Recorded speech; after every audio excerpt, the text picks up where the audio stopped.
coming to you live on tape from the beautiful Campbell Bell Building on the Square in Fayetteville, Arkansas. It's time for Northwest Arkansas Business Radio.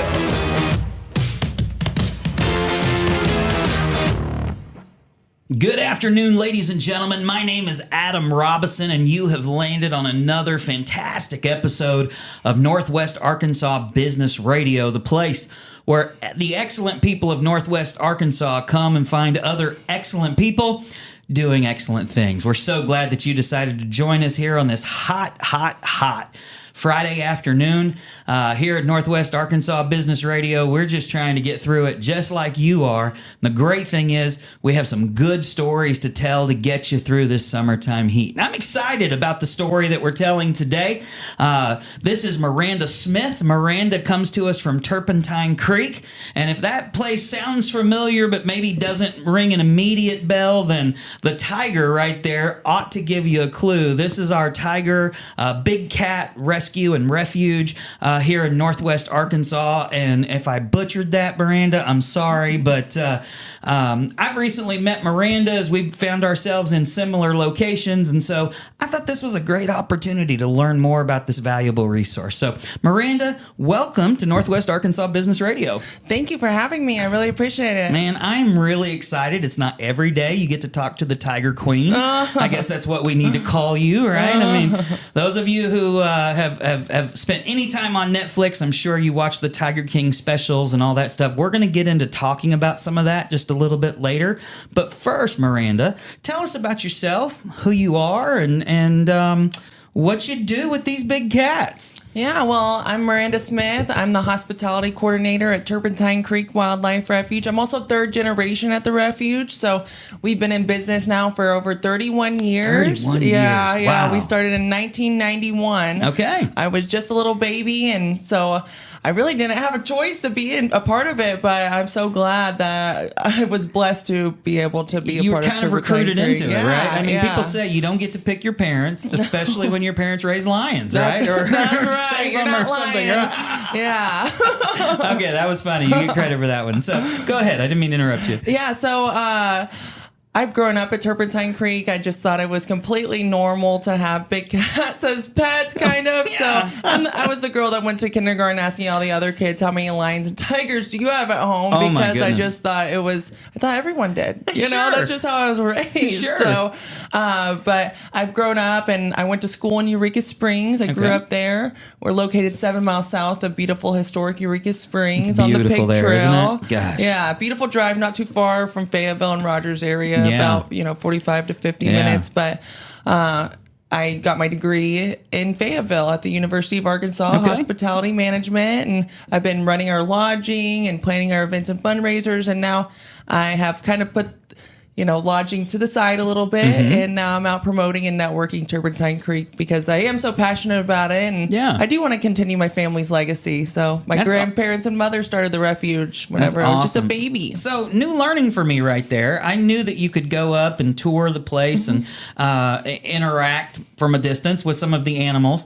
I didn't know there was lodging. I didn't know that there was a place to go and stay the night. Yeah. So if you haven't been to Turpentine Creek Wildlife Refuge, we're a 501c3 nonprofit. We're strictly rescue, so we do not buy, trade, sell, or breed or anything like that. Most of the animals we rescue come from people that buy them for pets and then realize real quick they're predators, not pets. They're not meant to be in people's basements, garages, apartment complexes. I mean, we feel like we've seen every sort of situation. My gosh. And then the next rescue is completely different, Wow. So we've spearheaded some of the biggest big cat rescues in U.S. history also. And we also just got the Big Cat Public Safety Act passed in Congress. What's that? It's actually an act, a bill that was, of course, so the Oklahoma governor was the last to sign off on it. Everyone else would, and it took years to get him to want to sign off on this. The Oklahoma governor. Yeah, the surprise. home of Joe Exotic, Yeah, right? exactly. Okay, that's bizarre. Isn't it? You Yeah. think that I don't know, but we finally got him on board as well, and President Biden signed off on this bill, and this is to protect the apex predators, the big cats, as well as people. I mean, most people want to do the cub petting, and it's not great for the people or the animals. I mean, Right. yeah, they're cute and they're so cuddly, but not for long. Whenever it's a tiger or lion, I mean, they grow about 10 to 15 pounds every couple weeks when they're babies. Holy smokes. So they don't stay small long. And a lot of these facilities that are doing the cub petting, they're constantly crossbreeding and inbreeding, and that's not safe or good for the animal. So a lot of the times they have health issues. They can never be released into the wild. They've never had that experience. They were bottle fed and taken from their mother from the get-go, just like we saw in Tiger King, that little tiny baby cub being pulled from the den, and then the mother goes back into heat. Well, these tigers, they normally raise their young to be about 3 years old. Oh, wow. Yeah. And then they go off on their own and start their own family. And with lions, they live in prides. So they're like lifelong together. Yeah. So their hunting techniques are taught. Yes. It's not instinctual. And so when they don't have a mother or to teach them, they don't learn these skills. That's why they can't be released. Well, they still have their instincts for sure, but not as, I feel like some of them, if we were to release them into the wild, they would not know what to do. They're used to being fed off of a silver platter every day. So I mean, that's just like people. If you forget how to take care of yourself and sustain yourself, sometimes even work for yourself, you just sort of lose those habits, right? You lose those abilities. So very interesting. So, okay, it sounds like it's been a wild life for you. No pun intended, or maybe I should have, because that was a good joke. Yeah, thanks. I'll edit in the drum roll later. How about that? So now, as the, I guess, heir apparent of Turpentine Creek, tell us about how you're involved in the current day-to-day and all of the different things that you get to work with. Yeah, so every single day is different. I feel like everyone at Turpentine Creek Wildlife Refuge has so many responsibility and they have so many responsibilities and wear so many hats at Turpentine Creek. So you just never know what you're going to be doing. I mean, last week we were at all of the teacher fairs, So my job has been to do lodging and sometimes go to networking events and stuff like that. But now my main focus is going to networking events. I'm sure I'll still do some online auctions. We really started to do online auctions during COVID because we completely shut down during COVID, like most businesses did. But we just actually stopped wearing face masks as being behind the rail. Wow. Yeah. So being closer to the animals. We've been wearing face masks since COVID started. My goodness. Yeah. So it's kind of crazy to see the interns, they're working out in this heat every day, 100-degree heat with the animals, taking care of them. And sometimes I don't even recognize them anymore because they've been wearing the face mask the whole time. And then they take off the face mask and they still have the tan line, because they're in the heat. They're outside. They're weed eating and mowing and rendering meat. And we're feeding out probably about 600 pounds of raw meat every single day. And we are so lucky for Tyson's Food because they do donate the majority of the food we feed out. Okay. Yeah. That's amazing. Wow. And let's talk about the tourists that come through Turpentine Creek. I've often wondered, I'm sure you guys keep track of who's visiting the park or where people are from that visit the park. Where are some of these guests coming from? Are they primarily here or somewhere else? I mean, we have guests come from all over the world, really. Wow, even really? Interns that come and do our internship that come from all over the world. But, the majority of our visitors are coming from... We're seeing Texas and Missouri right now. Of course, the closer states, but we are, a nationwide accredited sanctuary. We're USDA accredited sanctuary, and IFAW also helps us as well. But we're not government funded whatsoever. So everything that we do make does come from our ticket sales or from donations. And we need all the help we can get right now because... as I said, we have rescued from every single Tiger King facility on the show, as well as some that were not on the show. But right now we're working on expanding 13 acres of our property to take in all 35 of Carol Baskin's animals from Tampa, Florida. Holy smokes. So, she's... Has she just made a commitment to shut her place down, or is she looking for a bigger place? What is that? She's been shut down since the show came out and COVID happened, because that all happened at once, and that's probably why... So many people did see the Tiger King. We were all kind of stuck at home. True. And, she is... I didn't think about the timing there, but that's so true. It was crazy. But Carol Baskin is a very sweet woman. She's always been very kind. And their facility, she chose Turpentine Creek out of all the other true sanctuaries in America. So it's actually such an honor that we would be the chosen one, and we're doing this expansion, and because they were a lifetime sanctuary. Wow. So their supporters thought, these animals are never going to go anywhere, but it's to the point where Carol, she's ready to retire, and she wants to help the wildlife in the wild. So she wants to go to Africa and Asia and try to help the farmers. What is killing off these animals is they're intruding on farmers' land and property and killing their cattle. So if that happens, then they're shooting the animals, you know? So she wants to go and try to, do things that will help deter the tigers and lions from intruding on their property. Okay, so I always felt like that the Tiger King series, both seasons, kind of made Carol out to look a bit villainous. Yeah. So I'd love to ask a follow-up question. Tell us a little bit more about her, because based on what you just said, my guess is that was an inaccurate portrayal of who she really is as a person, right? Yeah. My parents have known her for over 20 years. Wow. And the reality of Tiger King, of why Joe Exotic did not like Carol Baskin, this was not really told on the show. They never tell the real story. Yeah. Well, right. Carol, she's the one who formed the 911 animal abuse hotline and website. So people were going to visit. Okay. Yeah, Joe Exotic and his facility, and he was the star of the show. He always had to put on a show every day.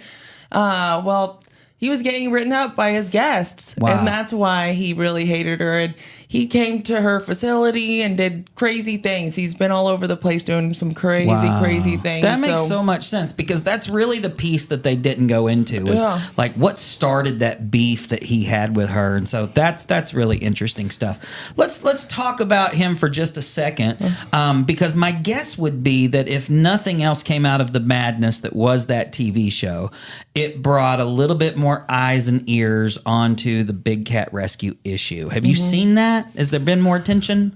Honestly, I feel like the show did not even cover the animals as much as they should have. Really? It was mostly just dramatic about the people that are dealing with the animals, or, breeding the animals and stuff like that. But it should have been more about the animals and what they go through. But it's hard to say. It's just, I don't know. Yeah. Joe Exotic, I've been hearing stories for years about him. Yeah. And after seeing Tiger King, I believe every story I heard. And some of them are just horrible. A little bit out of bounds, huh? A lot, bit out of bounds. And things that you should not be, doing with animals, and abusive things, So, Okay. He's in prison for murder for hire for Carol Baskin. And for, that they know of, shooting in the head 5 tigers to make space for babies. Wow. So who knows how many animals he's really killed on that property. Yeah. You just never know where they are, if they've been, cremated or what. Or, sent to a taxidermy or something like that. Right. Just is kind of crazy stuff. So enough about him. We don't. We'll leave that energy over there. Okay. The one thing that I think was interesting about him was his passion and love for cats, which apparently you have as well, because your mom and dad have raised you on this at Turpentine Creek, and now you're positioning your professional life to devote to Turpentine Creek. So what's the deal with these cats that it creates such a passion within people that they give their lives away to do it? We have interns that stay on site and that want to, we have interns that started 25 years ago that are now are like main animal care staff members that hire the interns. Incredible. And they don't want to be anywhere else. And it's not like we're making a lot of money. We're a 501c3 nonprofit. Most of us living paycheck to paycheck. But God, it is so beautiful to watch these animals come from these horrible conditions, like some of the Tiger King facilities, and not getting the proper care that they deserve, and then coming to the refuge and being scared, and they just went on a big move in a trailer, and they're terrified and don't know what's going on. They're used to this certain life. And then they come to the refuge and they realize, oh my God, these people are going to feed me every day. We're going to eat out of silver platters. We're going to get a pool. We're going to get enrichment every day. Like, it is so awesome to see them adapt and change and realize these people are taking care of me. I've never had this before. It's a really powerful thing. Like, that's the best thing about the whole refuge, is to watch these animals change and trust us. That's amazing. That's amazing. I know the point that you were making earlier about people petting some of these animals or interacting with them and then realizing that they get really big really quick. I mean, I've got a kitty cat, not a tiger, but I've got a kitty cat that we just rescued a few weeks ago. Oh. He's a tiny little guy. When that sucker claws and gets a hold of me with his teeth, even at that little, I know it's a great big deal, right? Yeah. So how... I'm curious, is it something you guys communicate on the tour or something like that regarding like the strength of a tiger's bite or claw or something like that? Like just how do you guys communicate the fierceness and the beauty of these animals? Oh gosh. Well, if you come to the refuge, you can actually see a lot of our boomer ball toys on display that have been just completely demolished. Like once they start to get unsafe, it's a hard plastic that these toys are all over the place at zoos and rescues all over. But yeah, you can definitely see the strength that they have. Yeah. And they have, canine teeth this long. My but goodness. if they, if the whole canine tooth comes out, they have about 2 inches inside their skull. So, and we do educational programs. We just went to all the teacher fairs as well. So you can either come out to see us at the refuge with the school or with, anyone can come. Everyone thinks that, I got to wait till the grandkids come or, bring my kids or my kids are adults now. No, it's for everyone. It's very educational for everyone. Like I said, we have guided tours hourly from 9 a.m. until 4 p.m. until the time changes. Then it'll go back until 3. Okay. Super educational. We try to tell the animal story, where they came from, what they've been through. Sometimes the stories can be sad, but that's the reality of this. There is a big cat crisis in this country, and that's why we work so hard with Carol and her facility to make sure the Big Cat Public Safety Act was passed. And in 2016, Turpentine Creek, we've spearheaded the biggest big cat rescue in U.S. history, where we took over a facility in Callahan, Colorado called Serenity Springs. Nice. And it was not really serenity for the animals. So, Okay. and they were Maybe a bit of a marketing ploy, not so much actual conditions. Yeah, Okay. for sure. But during that rescue, we couldn't have taken all those animals to the refuge. Like we did not have the cages or the space for that, and it takes a lot of money, millions of dollars to do this expansion we're working on right now. So it's just been quite the adventure, and I highly recommend that everyone comes out and does a tour. If you can't make it out and you do have a class or, even we might go all different places. It's not just schools. So if you want us to come out and do a program, then just give us a call. And you can also follow us on all forms of social media. Awesome. Do you have that number handy that people can call? Or is I have, if you want to go to tcwr.org or turpentinecreek.org, we have lots of information on our social media as well. And we're located 7 miles south of beautiful historic Eureka Springs, Arkansas, on the Pig Trail. So it's not too far away from Northwest Arkansas. Everyone I talk to, they're like, God, that's so far away. I'm like, it's not even an hour that away. bad. It's a day Yeah. trip. It's not like a week vacation. So my wife works in Eureka Springs, and so she drives by Turpentine every single day, going to work and coming home. Her favorite place on the drive is the sunrise over Turpentine Creek. She talks about it every day. Well, she doesn't talk about it every day. She talks about it quite often. It's and beautiful. I often get pictures from her drive to work where she'll just pull off the road there by Turpentine, take a picture of the sunset or sunrise. And so beautiful, beautiful place. And you've represented it well today. As we close things down here today, Miranda, what if people wanted to follow your journey and get to know you a little bit better on social media? How can they find you? Yeah, it's Miranda Dawn, DAWN, on Facebook and Instagram. And yeah, I'm just on a wild journey. I want to, promote the refuge as much as I can. And it's such a special place to me and my family and so many others. So we need all the help we can get right now. So please either follow us on social media, check us out on our website, or come and visit. That sounds amazing. Well, let me tell you, I'm going to put a word in for you with our audience, just because I'm a big networker. I get around every week and meet people with that are affiliated or owning small businesses. When you see Miranda walk into the room, she commands a presence, and it's not just because you're a tiny bit tall. It has more to do with the fact that she's confident, she's poised, she knows what she's talking about, and there is a clear passion in her about the not only the cats that she gets to serve and have a hand in their rescue, but also the people that she gets to work with. She was talking to me this morning about some key relationships that she's got there at Turpentine Creek. She is under no disillusion that she's somehow the superstar of Turpentine Creek. She knows it's the team that mostly work behind the scenes, don't get a whole lot of attention, and then those cats that are the real star of the show, right? That's right. It's about the animals, that's for sure. And God, yeah, it takes a village. We are so lucky and blessed to have the team that we do. So. Yeah, so just wanted to put that word in. Miranda, you guys are doing great things out at Turpentine Creek. My family is excited about this expansion and getting to come in and learn more about these cats that are coming up from Florida. And it just sounds like excellent things are happening at Turpentine Creek, and they can continue to happen with your help, with your patronage. If nothing else, get out there on their website, look at the socials, and just interact with them a little bit and learn a lot. This is an amazing world-class facility that's right here in our backyard, and every single one of us can take advantage of it. So for Miranda Smith with Turpentine Creek, my name is Adam Robison. You've been watching and listening to Northwest Arkansas Business RadioX.